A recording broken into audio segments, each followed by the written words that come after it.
The other thing I can do to get this cast shadow pass to look a little bit more realistic is to create myself a brush. So to do that, I'd like a smudge brush, which helps a lot with these passes. So I'm creating a new layer, fill it with white. I like working with brushes that are just like a flat brush like this to smudge around.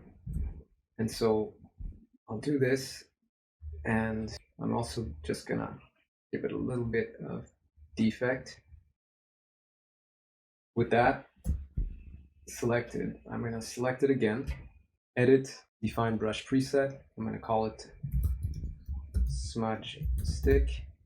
Now I have it as an actual brush. Create another layer. If I draw, you can see what it does. I'm going to use this with my smudge tool, which is here. Go down here, and I'm going to grab this as smudge stick. So now if I go into my shadow pass, it breaks up the shadow.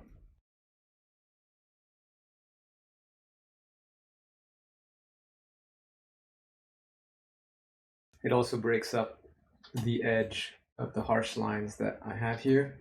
So I can do that with little parts that I find need a little bit of refinement.